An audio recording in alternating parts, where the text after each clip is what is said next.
Greetings and salutations, travelers. Welcome back to the Inn of Planar Crossroads. And as always, welcome back to our Around the Hearth discussions. This time, we are discussing Interdimensional Train. You know, because we felt like it's April absurdity. We can do weird stuff in April. So, this one actually is a pairing up of Skrat's suggestion and then Kane's kind of suggestion and kind of squishing them together and making it into something neat. And Dan already had an idea about this, and I've seen a few things that, media-wise that work for it. So we're going for it. So Interdimensional Locomotive will be our first topic, where we'll be doing the world building and the setting and the world building setting stuff, and then 3 locales for you. And as you'll see, these will be more localized locales. Without spoilers and without getting into it, though, let's go ahead and do Dan's introductions and announcements. So, I'll start us off like normal, and at some point, I guess I can get out of that. If we're only going to have us 3 on here, we can start randomizing it, but for right now... Shake it up. Yeah, I'll go, then we'll do Dan, and then Skrat. So, I am Adam L. Spain with the Inn of Planar Crossroads. Oop. You can check us out at innofplanarcrossroads.com or the iopc.com. Either one of those works. We've got a YouTube, Rumble, BitChute, Twitch, Twitter, that's an X. I still need to change that. Instagram, Facebook, Subscribestar, PayPal, Locals, Patreon, if you want to directly contact us and do that. We have like a Patreon seller quote page that can be accessed. And that gets you all access to our Discord, which, if you were paying attention last month, is also what we were doing for this month for y'all. It's those creations of the the pages, the 1-page things. So that is what you get on the Discord, as well as discussions with us and the ability to give input and things like that as travelers of the multiverse. That's the main thing it gives you. We are going to be kind of changing this up to, if the Discord can't hold the things as we make them, if it can't hold it, can only hold a certain amount or something before it times out, then we might shift these over to here and post them. But I don't see how we could do that with them being still subscriber locked or supporter locked. Traveler lock. So we'll see. We'll cross that bridge when we come to it. For right now, that's what I've got to announce. You can stay tuned for those pages, and I will probably share on the social medias some of the progress on those, but you won't get the full pages. You'll have to, if you want the printable pages, and I do have them printer friendly, you will have to be part of the Discord. So even supporting once can get you that. That's mine. Dan, what do you got? Hey everybody, Dan from Avenue Studios. You can catch us on YouTube, Twitch, Rumble, and anywhere you listen to podcasts. Join us Thursday nights for our mini campaigns. One will be starting end of April, so right around the last few of these. And of course, Scratter Days, where Squirrel Plays joins us for testing out more indie systems. We just did a great one as of recording this, so check those out. And lastly, I'll shout out, in May, we're doing Monster May. So I'm still in the works on planning that all, but we're going to do all monster games, and it's going to be to try to raise some money for us to release an adventure module called Love, Death, and Monsters. Oh, so that's the plan. Yeah. Love, Death, and Monsters. And it's got to have like a Valentine. It's got to have some kind of Valentine thing in it, so that Jacob has to run something with a Valentine in it each Valentine. Yeah. We could do that. There is some love in there. Good love triangles. Okie dokie. That's me. So that's Avenue Studios, which means we've got Skrat from A Squirrel Plays then. That's me. I am Skrat from A Squirrel Plays, like he said, over on YouTube, and that's the only place you'll find me, unless you count Discord. I'm making videos about... Once upon a time it was about writing and stories and world building, but it's getting more and more and more TTRPG focused the farther we go, which still sometimes gets to dip into that. I do want to get more into like, hey, I made a monster, let's explore how it works, more from a narrative point, not stat blocks, but lots of game reviews. As was mentioned, Scratter Days helps that out a lot. So we did just do a fun one, and I believe that's going to be our shout out, but I won't spoil it. But just a tease. I forgot. I gotta have my book so That's I can right, self-promote. Yeah, This is dude. what I do. That's why I like to do narrative-focused things. So, because that's where I have the most fun. Stat blocks are just a means to an end. They're just there to make things work. More like guidelines than actual rules. Yeah. They're optional. So that's all I got. Okay. Well, that means we're done with our shout-out. We're done with our Dan's introductions and announcements. Now we're to Levi's shout-out, which, as Skrat was alluding to, was something they just did from when we were recording. It is... How was that said again, Dan? Shanakon. Ishanakon. World Yes, I just call it World Shapers. It is. World Shapers, a free TTRPG for any setting. If it has over thousands of... It has over 1,000 character options, including 10 archetypes, 150 sub-archetypes, 900 plus abilities, 900 plus features, 150 plus items, 200 plus item upgrades. You can find the whole rule set official website. It's crunchy. Character creation is crunchy. Playing it was actually pretty simple. So. Yeah, playing wasn't too bad. And it's all free. That's the I was big about to thing say, for it's him, all too. free and it's all online. Like he has his own wiki built for it, and it has a couple tools in there to help you make characters and stuff. So it's really cool. Mm-hmm. It is neat. Those Pretty wikis unique. like that actually are really helpful for players because that's how a lot of people really got into understanding Pathfinder, because it had the free rule set. You'd buy the books, but it had the free stuff, but basically all the mechanical stuff was free online. Mm-hmm. That was a smart thing. Alright, so that's Ishanakon, World Shapers. You can check them out. Tell them that we sent you. He's only got 131 subscribers, so let's bump that up to like 500 or something. Oh, that'd be awesome. Yeah, 500. So, that means we are done with Dan's introductions and announcements. We're done now with Levi's Shoutout. We can grab our preferred beverages. You can join us around the hearth for Councils of Kane as we discuss Interdimensional Locomotive. Skull. Cool.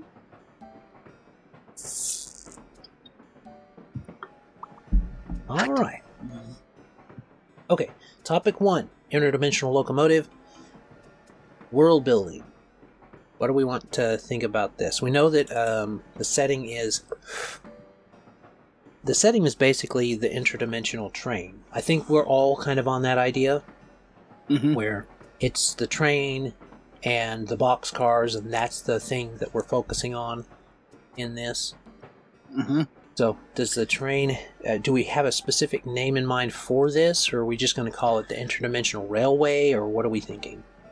So, for the little adventure I had in my mind, so I also was doing the each boxcar its own kind of world thing. I feel like we're all doing that, but the reason we're getting on this train is because the way I was planning it is the train is a world eater. It's going through different worlds and dimensions, and it's consuming them, and when it consumes them, they become one of those cars.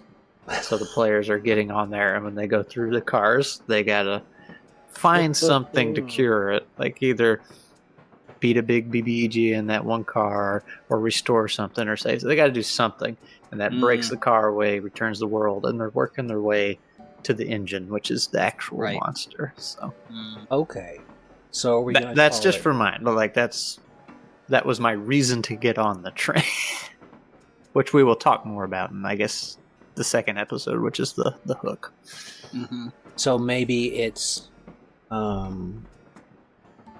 let's see, call it World. And I'm gonna go ahead and tell you right now that the comment is gonna be Suplex the Train, if y'all are familiar with that. Suplex the train. Okay. Early comment this time. Lucky you, audience. That's good though. So maybe Oh man, I could throw out the thing I was doing too and see can we mesh them together, or does it inspire anything, or do we just stick with one or the other? Because mine was more, when I originally created this, was ethereal, the ethereal plane. But I think that kind of fits because I love the interdimensional stuff, right? All kinds of crazy things. I was say, like, it doesn't. Whatever our train is, I think the common ground was our world building / locale we picked for this episode was what's in our car, our car of choice. Like mine, I was going to do a cartoon world, and we can get more into that if you want. But that's awesome. But that's just one car of many, though. So. Yeah, right.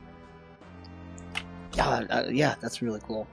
So a world-eating ethereal train, because it can, if it's cross-dimensional, if it's interdimensional, it can be ethereal. So right. Like passing through the ethereal plane, if you're in like Pathfinder D&D settings too, would make a decent amount of sense for a world eater too. On the edge of dreams. And... there he is. Yeah. I need a way to like actually stick him on there and just not balance him. Right. So the train is called the World Eater. That's what we're thinking. That's what I had it in mind, because he's traveling through the worlds and consuming. Like there's something specific in there he gets and consumes it, and that's what sucks the whole world into one car. Let's see if I can find some railway slang to go along with this. Say World Eater just sounds cool. Galactus. Yeah. So are we thinking worlds or well, I guess it's ethereal, so it can go to different dimensions, so it doesn't necessarily matter. I mean, it could be even... it doesn't even necessarily have to consume the whole world, but takes like a bite out of it, and what it leaves behind is just a mess. Yeah. Reality is fractured.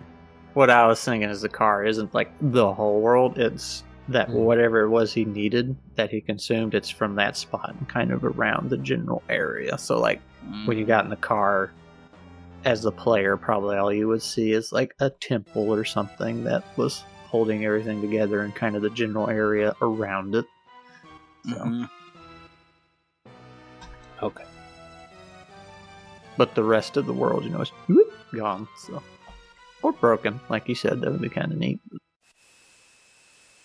Yeah, I mean, hanging around reality in limbo. itself, is like destroyed. Okay, so it is a world-eating ethereal train which consumes some or possibly all. We'll give it the option. Mm-hmm. Then, while you're working that up, the car I was thinking about, my locale here, like I said, it was a cartoon world, and I didn't want to lean into the like, oh, everything's super wacky, crazy, just like hyperactive. I didn't want that kind of cartoon. I want the cartoon physics and logic. So like, okay, hey, I can paint a black hole on this wall, and I made a door, or stick the finger in a barrel of the gun and it backfires. Things like that, or like bending something that's not supposed to bend to launch yourself across the chasm or whatever. Just things like that. So imagine your players being like, all right, let's think outside the box here. We can almost do anything. Have you ever seen the show? It's a kid's show, Grizzly and Lemmings. It's a Canadian show. And it has the greatest... it's not as wacky as like the Looney Tunes, but anything in the house these animals use, and if a child could imagine what they did with normal household stuff, it would do it. So like they can fly through space with anything that shoots a jet. Like one of them gets a fan and they can fly now. So it's that kind of cartoon, like take it and then take it to a child's level of hyperbole of what it can do. All of a sudden they're mixing ingredients and they have superpowers because they mixed all these chemicals in the kitchen. with the main ingredient, of course, being sugar, but, Right, yes. They're always going after, like, basically Nutella. That's what they're fighting over for the whole show. It's really funny. But I love that. I've always thought that would be such a fun thing where I have your players figure out the wackiest way you can do stuff. Say you don't have mechanics for that, but it's like it's up here. It's like, okay, you've seen cartoons, you know how they work, Right. So you start really getting, I guess, into the more roleplay narrative imagination side of it instead of, all right, what's my spell say that I can do? It's like, no, you gotta come up with, you can't write these rules. Right. That's where, depending on what sister played, the skill challenges would be perfect for that. Mhm. We're just flavoring it and whatever vaguely fits. I will say, there's this really good game called Nuts that would be perfect. Think so? I agree. TriCube would also be good. You could use it in that. Yeah. Because it's just 4, 5, or 6. You just have to, whatever you're doing, like if it's like, I'm going to bend this metal back and launch myself, it's like, all right, that's a brawny challenge. Makes sense. Right. Crafty would be painting something on the wall to make a door or whatever. Mm-hmm. So Now, is this train sentient? in mine it was, because it was a monster going around eating stuff. So, is it a monster that? So the train is its own conductor, or are we going to have a conductor, looking into the Ironically, characters and stuff? One of the NPCs I'd worked up was like a ghostly conductor, which wouldn't have to be like the train could still itself be the sentient, but maybe it's a manifestation of, Or vice versa, yeah. or vice versa, right? Okay, so we're going to make it a sentient train then, but it's not necessarily the one. We'll see when we get down to characters, viewers, if it'll be. In my mind, I don't think there was a spot for it, but in my mind, the engine was the last car, and that does take you to a different world. Sure. It's like very ethereal and demonic and everything, where you go to fight the BBG and everything. So you're fighting him in his territory, in his realm, kind of right. thing. And then you have the fight there, then you get out, and then you might fight the actual physical train, depending. Or you just have to And thus- stop it, blow it up. But Suplex. Something like yeah. that. It's easy. As long as you've got a monk in the It's party or easy. something like that. Yeah. Yes. I guess that's technically what Sabin was, wasn't he? He was a monk. I think so. Yeah. Because he did all the hand-to-hand stuff. Right. He was the brawler. Yeah. So, the World Eater, a world-eating sentient ethereal train which consumes some or possibly all of a world, then condenses it into a car in its lineup. And So, the really fancy version of the old Snake game keeps getting longer. Yes. you guys, it'd be really funny if occasionally, if this was not necessarily a video game, but a campaign that you had going, that as you were ticking along, occasionally they would come across it's somewhere in the background or somewhere on the map or something like that. They could look at it. This would be really easy to do with virtual tabletop, or you can have them do an insight roll. And they just find this one little square, and it shows a line with the dot on it, and the thing's getting closer and closer to it each time they find one along the train. And that's basically telling them the location of where they are, where the train is in relative to its next meal. So if they don't want to have to go through another car, they're going to have to, make some progress before it gets to that one. Otherwise, they're going to just keep piling up. So that would be fun. Yeah, I like that. And an easy Puts graphic the time to make. limit on there. Right. Okay, so condition that travelers may find themselves on it. May find themselves riding it. So You don't need a reason to get on a train, just get on there. sure. Okay. So I've got car numbers by each of the different things, and they don't have to go in sequence, because cars don't go in sequence on a regular train anyway. You'll have car number this or car number that, and it'll have a code. But we could do it where we had, if we want to put a number there, like for the Looney Land, or what, if that's what we want to go with for the first car. Car number, whatever. Mm-hmm. So if you guys think of numbers, You throw them out there. All right. 3 or more, just to make your players sweat. Yes. So Looney Land. That would be hard to DM. Like, you gotta be kind of consistent. It'll either be hard. It'll either be hard or really easy. One of the two. Yeah. Yep. There is no middle ground. Consumed from a dimension of strange laws and strange laws of logic and wacky antics. Y'all were talking about that countdown or limit thing. I was in the item section. I was wanting something, and we'll get more into it, that like lets them jump to world, but I did want something that had a limit on it. Like, you can only do so many jumps, and like maybe you randomize how much juice it takes when you jump into the next car. But I didn't end up going this route, but I thought it'd be really cool if there was a reason for the players to try and push how many jumps they could do, because like each successful car they broke weakened the BBEG, but it wasn't always guaranteed they would be able to break a car when they jumped. But at the same time, each jump would kind of have to detriment them in some way. So, but I didn't go that route. But that would be neat. It's like, so each jump, you're like, all right, do we want to? Is it worth it? You know, you got to gamble each time. Well, what happens if they don't? I was saying, each jump and a car that you break successfully would weaken the BBEG. Oh.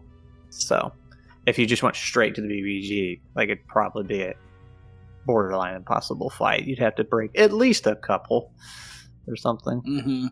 But you'd also have to throw some kind of bone. It's like, okay, you didn't break the car, but you got this cool item or something that can help in a different way. So, but I mean, like I was saying, you're gonna have to make. If there was just like, oh well, no, we'll just break every car we can until we're out of juice. Like, there has to be some kind of something to balance. Like, all right, you know, we might land in a really bad spot, or each time we jump, it hurts us a little bit or something. So. I do like that too. Yeah. Though I guess you never know how dangerous the car is going to be when you jump. So you could get in one that's just loaded with bad guys, and that'll wear you down plenty. And then the next one you get in, it's like, oh, nothing. There's just piles of gold everywhere, but there's nothing here, and we consumed a charge. Well, depending on how harsh, we're kind of making this more absurd and fun, but depending on how harsh it is, the traversal could be something that is, it's kind of nice to have a card that you've already been to, because it seems like there have to be certain kinds of passenger cars. If you're not going to make this an adventure, for example, like Infinity Train is, I don't know that it has very many passenger cars. I haven't watched it. I meant to, but I have not watched it. And it has a lot of this in its functioning. So that might be something to check out. At least the pilot. The pilot was really good. If you want to check it out, it had like a realm of a boxcar of dogs TV shows? world. Yeah. Okay. Infinity Train. 2019. It's a Cartoon Network one. It came up after Gravity Falls had finished. So. Okay. But there was I don't know this one. The pilot had an entire boxcar that was basically Dog Heaven World type of thing. It's a place ruled by dogs. And you solve a problem in there, you move through it. You move through it to be able to get to the next car. And the question is, I mean, why you're going to the next car is part of something that you're trying to figure out. Kind of like Cube. So if you guys remember that sci-fi original, I think it was. No, I think it was a sci-fi one that was originally a Far Eastern one. Japanese, maybe. But it's Cube, where they were stuck in this big cube, and the cubes were always, every time they went to a new room, it was a cube, and they were going to trying to get out certain ways and stuff. Oh, I've never seen it, but I recognize the... Sounds like our game today. We kept going into rooms after room after room. Yep. But you can do stuff like that. There's an advantage to the train, too, in that, like you were saying, Adam, with the visual there, not just showing a visual for the threat, the incoming threat, but also there would be a satisfaction in moving forward through the train. Because you kind of know it's got to be the engine room that's the bad guy, right? And that's fine. It's not a bad thing that you gotta know that. So there's that satisfaction that you're making progress. Mm-hmm. All right, so we've got the world leader currently I added something that says it is rumored that these eaten worlds may be restored by meeting certain requirements within said car. Should put train car. We've got car number something, Looneyland. Mm. We can change that name if Skrat feels like it needs changed or something. But you got a number for it, Skrat, or we're still thinking? What was the numbers for? Just a random thing to... Yeah, we can do some random fun stuff. Yeah, because if they've got 3 numbers, and they're going to be like, man, we got to get like through 100 of these or something? So it's just to throw off the player, but it also lets you as the GM have a reference. If you get a lot of these made up, you can sort them by number instead of trying to sort them in your head by other things. 1930. Nice. That's when Looney Tunes came out. I was going to say, gotta have Easter eggs in there. Yeah, Easter eggs. According to my 2-second Google search. Okay. Good enough. Good enough for close enough for government work. All right. So Looneyland, that's probably one of the early ones they can hit, kind of mess around, and it's probably a place that they can be a bit more comfortable to try things out, test their stuff. What do we want to have the next car be?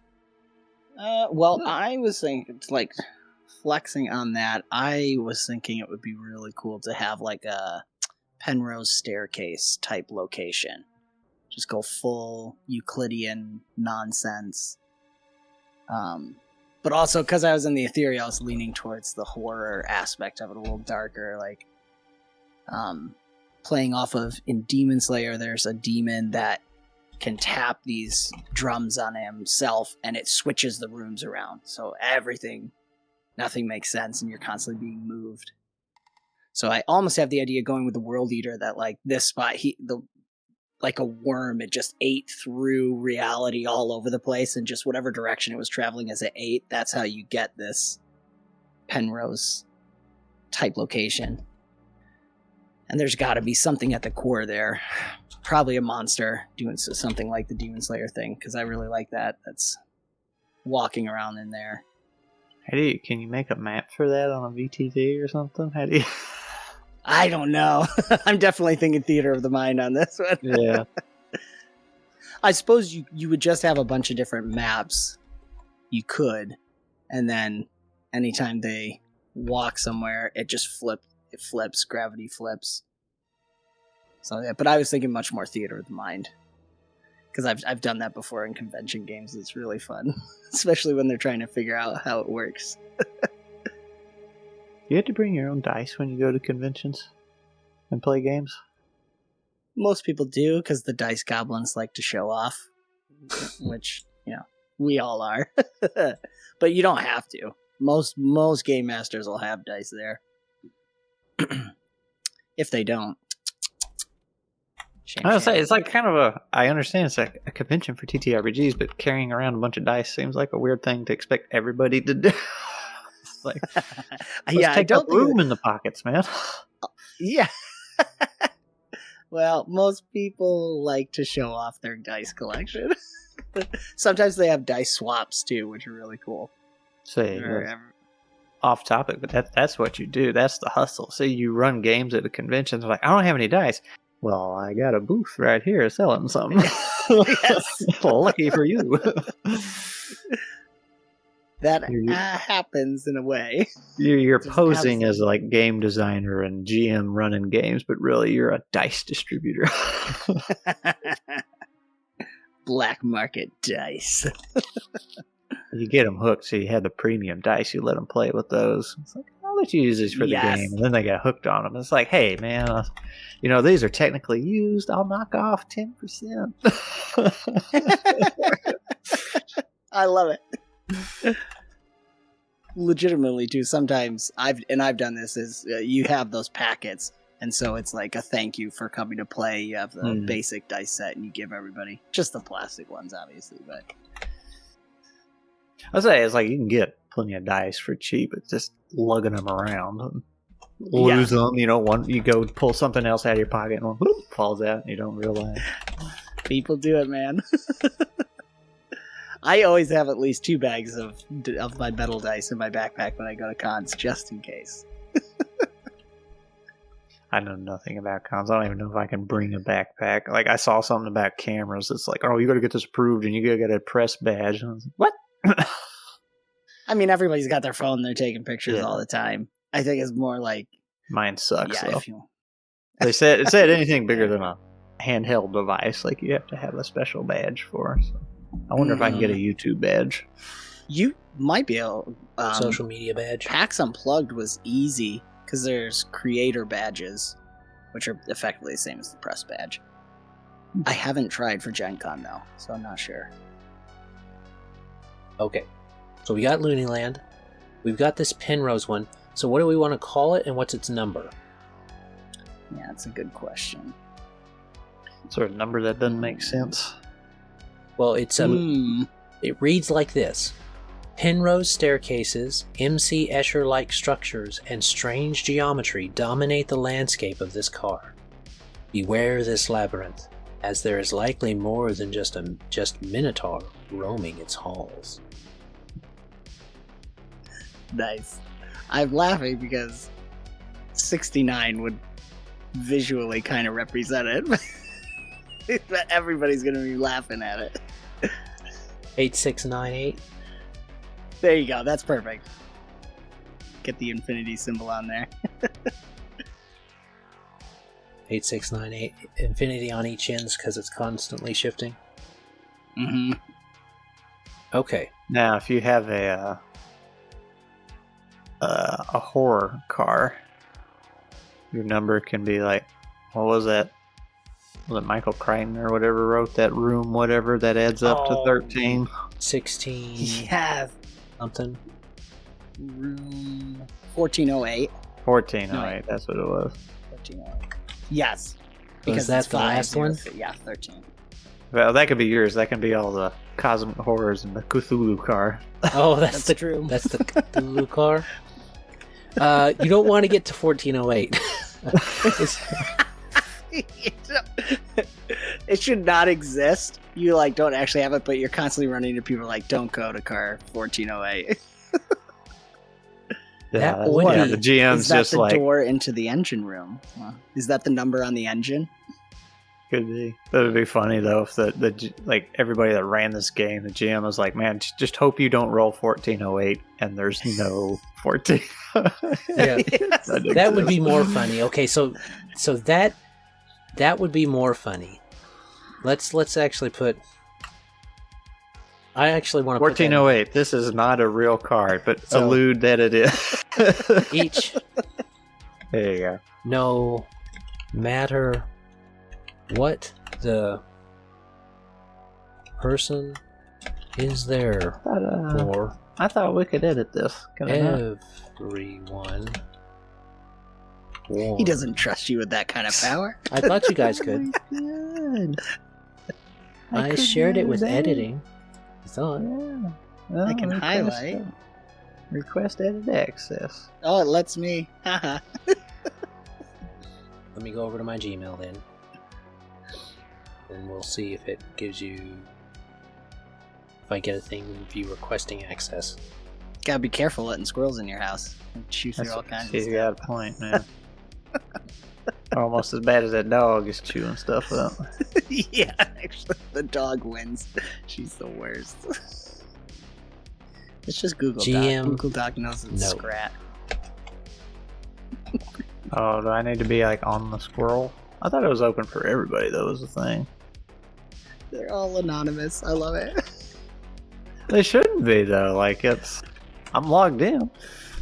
Okay, Google's so a weird one. I added, no matter what the person is there for, everyone knows you never want to go to car 1408. GM note, there is no 1408, but players don't know that. That's perfect. Okay. Alright. That's the car I should have picked. Sure. I'm like, that's my entry. It doesn't exist, but we'll pretend it does. Nailed it. Well, the reason I'm hesitant to do because a Cthulhu kind of car, unless you do it something like Pulp Cthulhu, a Lovecraftian car would be... It's kind of the BBEG. Yeah. But what I was thinking anyway. Realistically, yeah, it is probably a type of creature. Yeah. So if we the did... train itself. Yeah, the train itself would probably be that thing, because it is acting like a horror of the universe or multiverse. Right.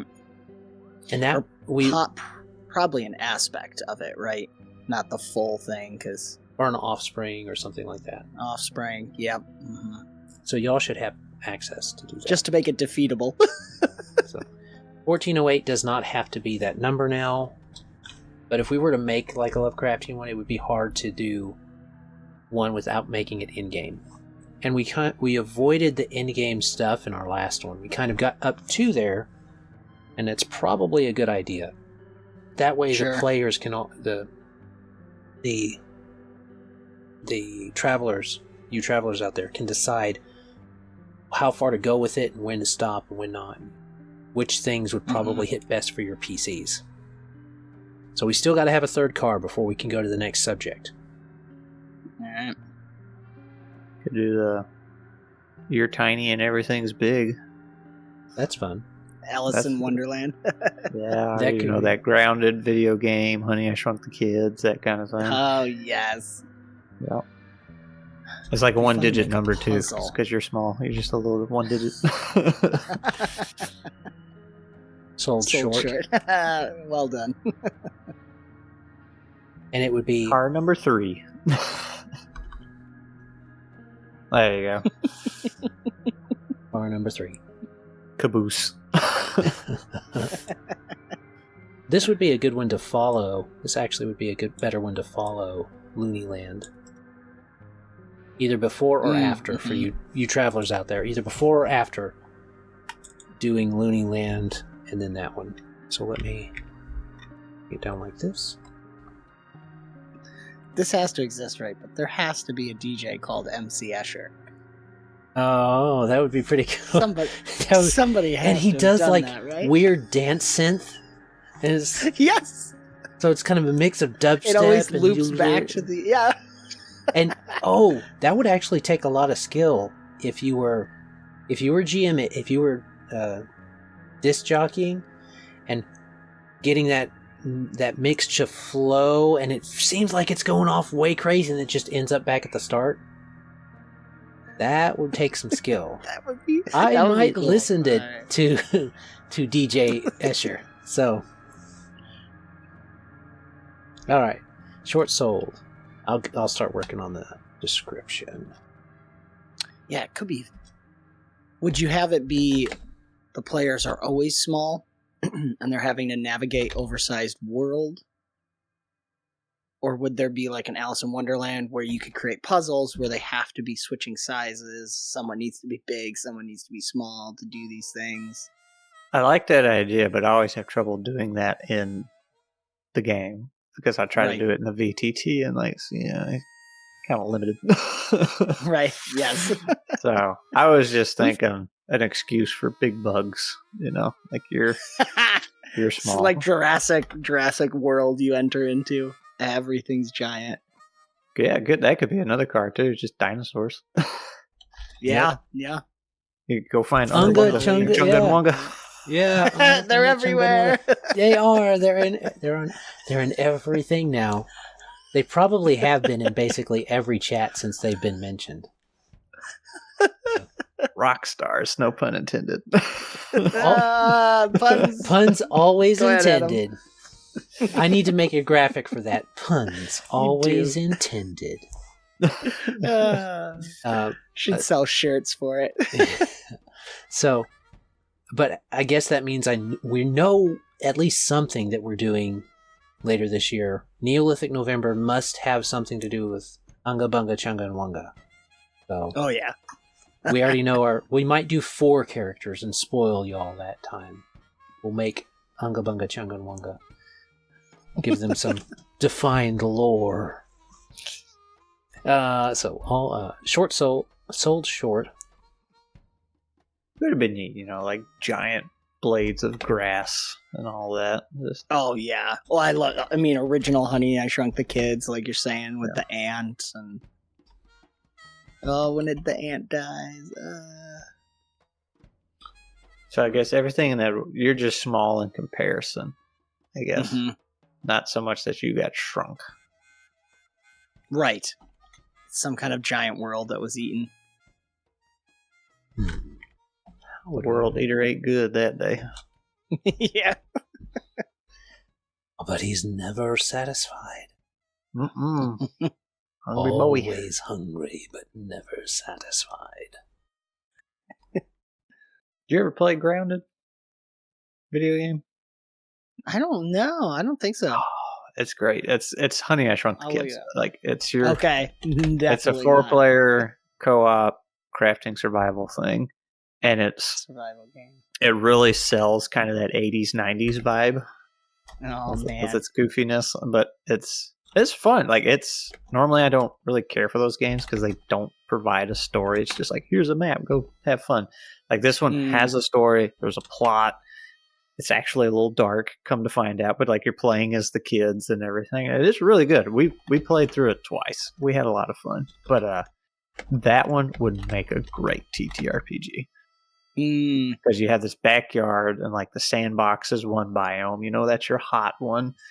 Obviously there's jungle, right? It's the whole backyard, but then you got these underground ant hills that you go in and stuff. That's your dungeons and catacombs and everything. It is pretty good. Inside an old toy box under the shed. That's so creepy. Under the shed. That's so funny. And it's like cartoony looking, so it's not spooky. But actually, that was all the music in that Ironbound Nuts game we did. That was all from Grounded. Oh, that's cool. Yeah. The music it plays when you go under the shed it's spooky. That's good though. Maybe they haven't got. I have to check this out. The kids. It's a lot of fun too. You and Kristen would probably enjoy it, but in the game in the backyard on the picnic bench, there's a little tabletop play set. So like you have to go through it. That's there's so even cool. a D20 you can smack and roll it around. Oh, from Obsidian. Okay. Yeah. Yeah. No, it's good. It's good. Nice.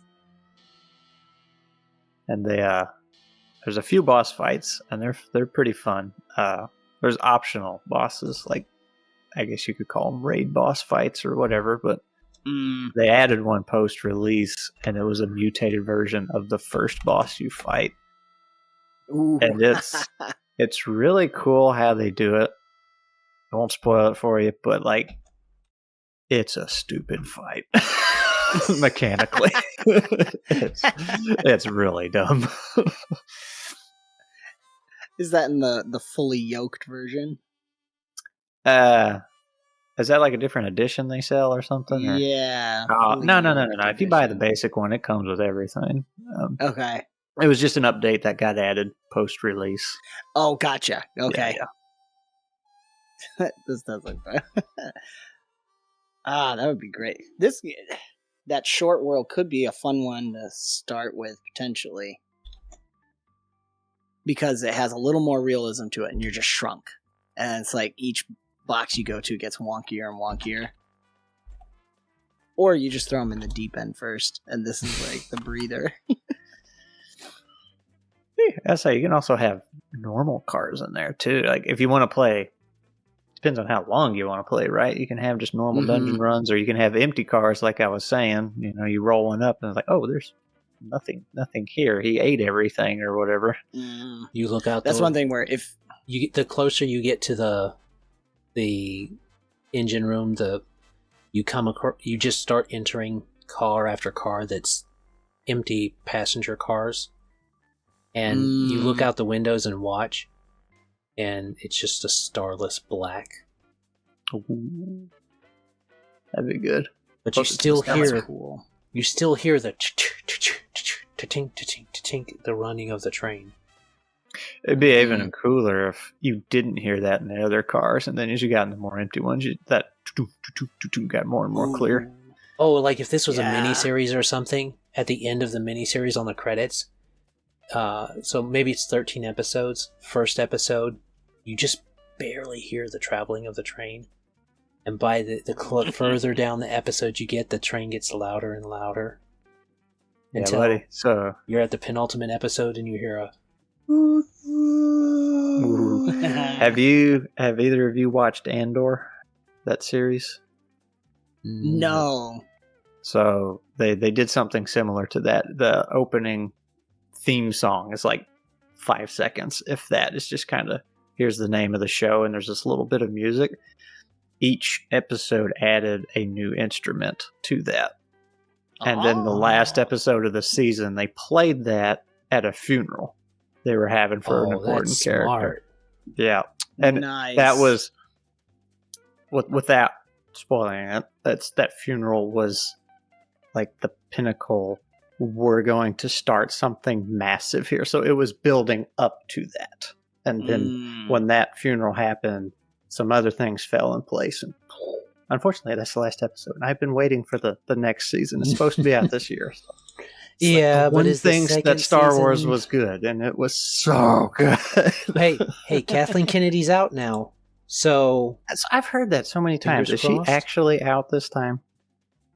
I think she is. I mean, because the dude that actually is running the Disney Corpo stuff actually does want her out. Because Bob, whatever. What is that guy's name? No, it ain't Bob. It's somebody else. Some other guy. Bob Iger's over Disney as a whole. That's what I was thinking of. Yeah, it's a guy below him or something. Okay, because I've heard over the years, like, oh, Kathleen Kennedy's going to get fired. She's fired. It's like, no, she's not. She's not going anywhere. I don't think she's fired. She might have been moved to different projects, possibly, or something. That's too late. I can't remember. I know. I've also heard rumors that Star Wars is for sale now, but I don't know about that. If it is, I hope an independent studio of fans buy it and actually make the extended universe stuff. I don't think just go back and just retcon everything that Disney ever did, and just throw it out and go back. If you combine the bank account of every Star Wars fan, I honestly don't think it would be enough to purchase Star Wars. Yeah, not but for what Star Bobby Wars, wants. Now to be clear, Star Wars has a lot of fans that have grown up and gotten pretty lucrative jobs now. They're in Is George Lucas still a fan? He's got money. He does. Did he ever to like quote his own Harrison stuff? Ford, I don't care. I got paid. All right, we still need a name for the Penrose staircases, Escher, MC Escher like structures, and strange geometry one. I like MC Escher. I really want that to be a thing now. What else could we do? What's a car name for it, though? Yeah, that's the car name. Infinity Car. Too straightforward. There's What's one of his cool ones? Oh, that's right. Yeah, go with some of his art. So while you're looking that up, for you watching, Sold Short reads, "Have you shrunk or has everything grown? Either way, you're now in a realm of giant insects, massive furniture, and huge homes. Finding the door to the next car may be a huge undertaking. Massive homes. I don't like repeating words. So, massive. Oh, you already used massive. I was changing it to huge homes and sizable undertaking. He does have. He's not very creative with his names. There is one called Another World, though. Well, technically, that's every car. Right. I was thinking that's the perfect joke.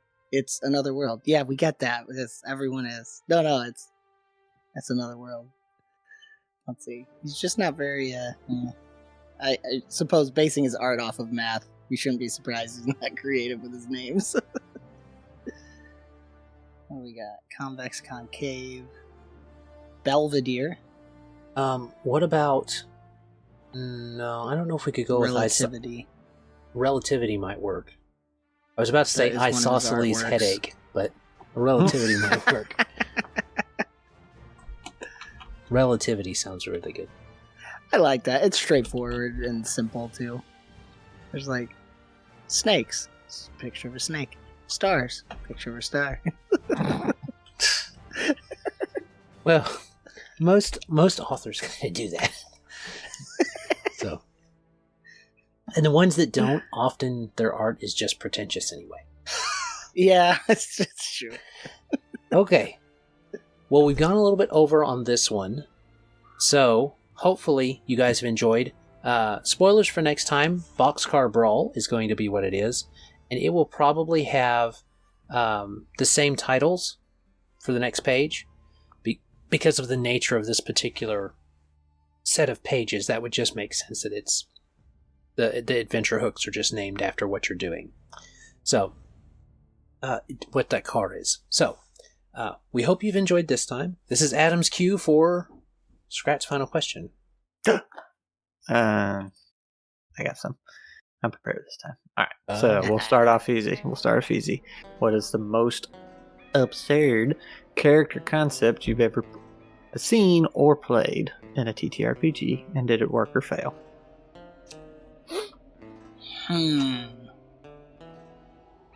That I've ever seen or played. Seen or played? Well, the most absurd ones don't work. So, I'm not... Like, I've seen some of the... Well, they don't work for me. Like, some of Sam Riegel's characters in their, like, one-shot-y stuff doesn't necessarily work for me. If we're going with anybody. If we're keeping it personal, though, I did have one player, Malcolm, who made basically a sylph witch that looked and that dressed like Vivi and other black mages from the classic Final Fantasy, and he had his familiar as a chicken named Henrietta. Oh, yes, you told me about this one. Yes, Henrietta was the murder chicken. And in our first major dungeon thing, he asked the question, well, he saw that as a witch class, his character could cast touch spells through its familiar. His familiar's Henrietta the chicken. He cast a spell that would kill the bad guy. And he said, okay, I throw Henrietta at him. I said you could try. He tried. Henrietta from that moment on was known as the murder chicken. Because it worked. And it started this whole thing where Henrietta was actually smarter than she looked and stuff, and that she was secretly behind all the evil plotting that Waco was doing, because that was his name. And it was because of her that he was really doing most of the bad stuff. Otherwise, he'd just be doing capricious stuff. She was the mastermind. Evil chicken. Yep. So that's probably the weirdest one I've had in one of my games. Aside from like an NPC or something I've had that just floated around. So. What about you, Dan? I'd have to say, like, just plain goofy absurd. To be honest, it's our penguins from our penguin games. Mm-hmm. We're breaking all the rules because they're shooting guns, and we're definitely using cartoon logic for most of it. So, like, just on a pure absurd level, the fact that Kristen's character can just walk up vertical surfaces, because technically it's on the character sheet, but so flavor-wise, there's that. One that also comes to mind is Sammy, a friend of mine, Zek's brother, in our Kingmaker campaign, made a red cap. And he was lawful evil. And it should not have worked, but Sammy played it so well where you knew the whole time this thing was utterly evil, and you're always like watching over the shoulder because he was always testing everyone's blood, and they'd roll D100s looking for the 100. He's looking for the perfect blood. But he was able to play it. What always stuck with me is he was able to play this lawful evil character that had that evil vibe, but he never disrupted the campaign. He played it so well. I was very impressed with his ability to manage that, because you have the nightmare stories with evil characters like that, and a red cap. You know, a little guy like this with a big red cap and a beard, and he's got blood on his beard all the time. That was a good character. All right, what about you, Skrat? I don't know. I think it's Dan's buddy that played as me. Probably. Wait, what am I blanking on this? When was It's the it? guy. He's in the Penguin game. Austin? And he talks like Austin? this. But he played Scraticus Chatterbox. I forgot about this. Oh my gosh, yes. That was. It probably wasn't that absurd, especially compared to the other things they played. But to see that, and it's me, like this other guy playing as me, this squirrel, right? It's like, this is weird. Oh my gosh, dude, you'll have to tell him. He would be so happy. I was telling somebody, I was like, it's just like Hollywood, you know? They got this character from real life and got a guy more handsome than the real one to play.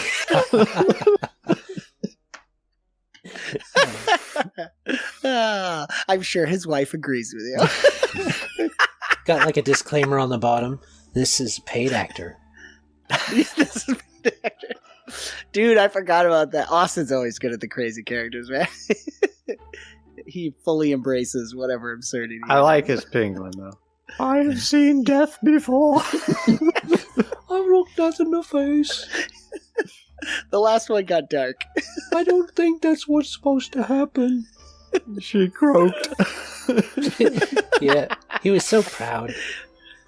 It was good. Oh, It was pretty good. He has the dad app joke and everything, man. That's his bread and butter. All right. Oh, that's funny. That's great, man. That means we're done with Skrat's final question, I guess. And we're to the outro. We hope you have enjoyed and had a good time with Interdimensional Locomotive on this one, with our world building and other such stuff. Tell us if you add any cars to your Interdimensional Locomotive, and if you actually make it to the engine. Do remember that there was for those of you catching at the back, the outro, do remember that there was a comment early on that you could put in the comments below. But for now, we need to start signing off. It's been wonderful having you with us. Do remember to check out Shanacon, correct? Mm-hmm. Mm-hmm. World Shapers. It is up here on the screen. He's at 131. We want him to get to 500, so go ahead and subscribe over there. Check out A Squirrel Plays. That's Skrat right here. As well as Avenue Studios with their mini-series that they have going. And the End of Planar Crossroads as well. As always, have a great day. God bless and enjoy. Bye. Bye.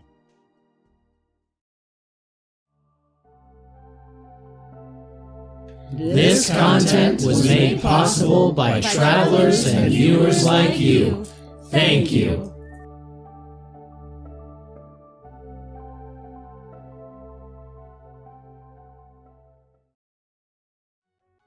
Okay. I'm thinking... We didn't go fast on that one. No, we didn't go fast on that one. That's true. So We kind of but it made is some the first decisions for the next overview. parts. Yeah. Yeah, right. Can I take 2 seconds to get another drink? yeah, I'll stop this recording and check it.